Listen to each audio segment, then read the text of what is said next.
Good morning, y'all, and welcome back. This is segment 2 of the story of my life, and my name is Eugene Jepson. I hope I don't bore you, but there will likely be about 25 segments.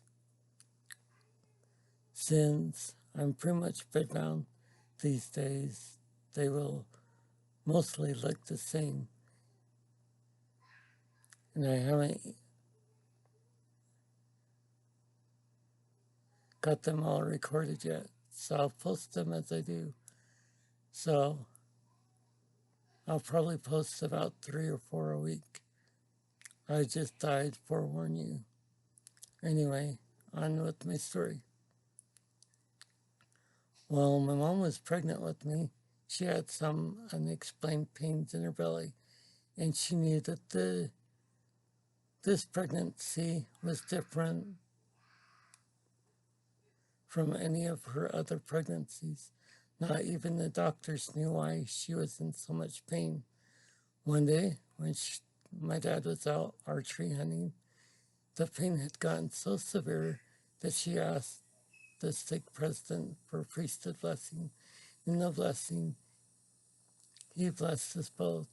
If my dad had been home, she would have asked him for the blessing. Later on, my dad said that he had known that there was something wrong with my body before I was even born.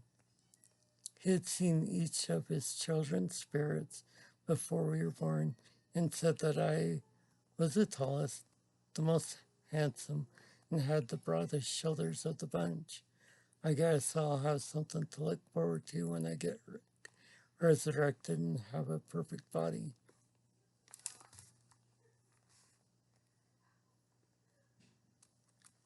When I was born, my body pretty much looked like any other baby, and you wouldn't have ever guessed that there was anything wrong with my body. At the time, they had kept newborns and their mothers in the hospital for 5 days, and with this extra time in the hospital, we were able to rest, relax, and recuperate from the pains of birth. Sometime during this day, my dad was holding me, and when I looked up at him, I smiled and let out a giggle. He knew then that I was a happy baby and figured I could live a happy life as well. I guess you could say I have mostly been happy ever since, though if you were to ask me, I'd say that it's a decision I've had to make every single day. But for me, that has been one of the easiest decisions I would ever have to make.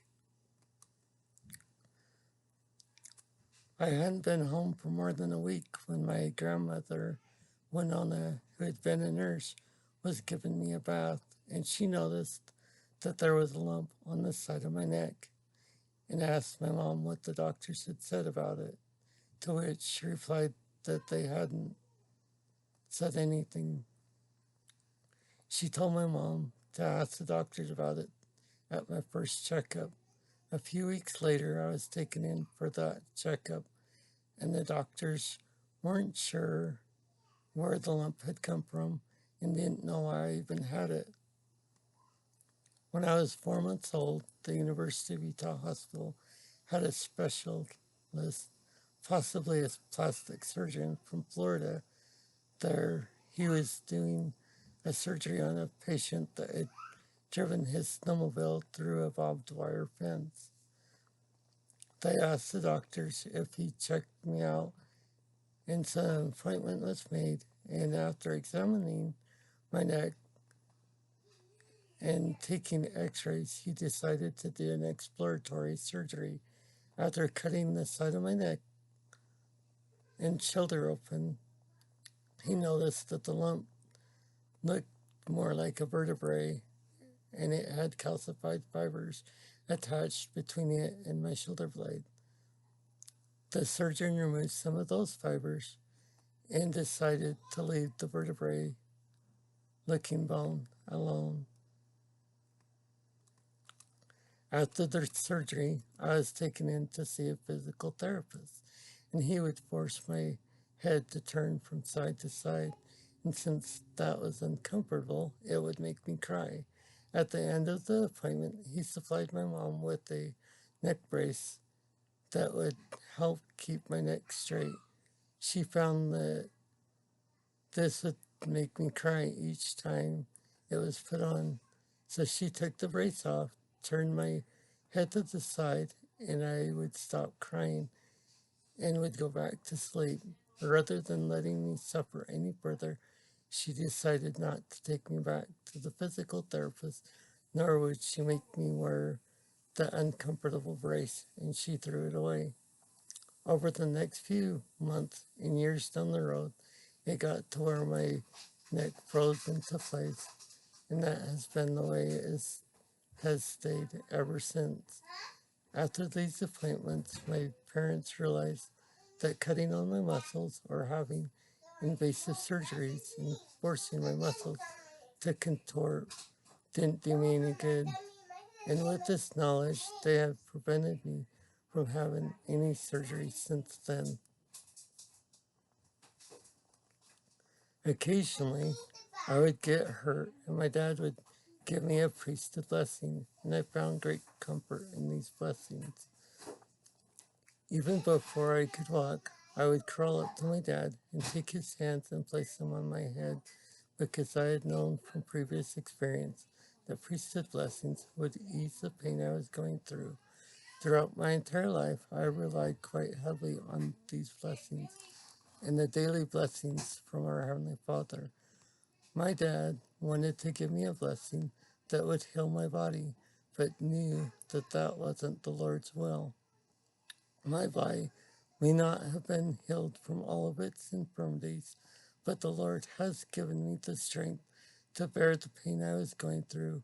And at the worst of times, where I couldn't stand the pain any longer, I received miraculous healings from the Lord.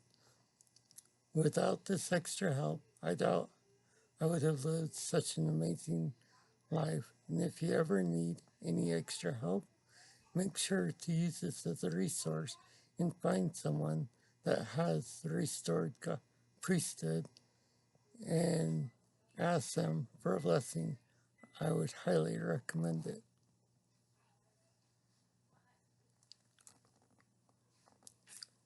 I'm a member of the Church of Jesus Christ of Latter-day Saints, and we believe in the restored gospel of Jesus Christ and the restoration of the priesthood.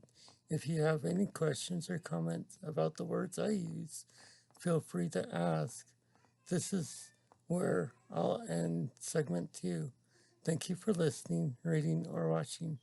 I hope you have enjoyed my story so far. Have a wonderful day. Keep smiling, and God bless.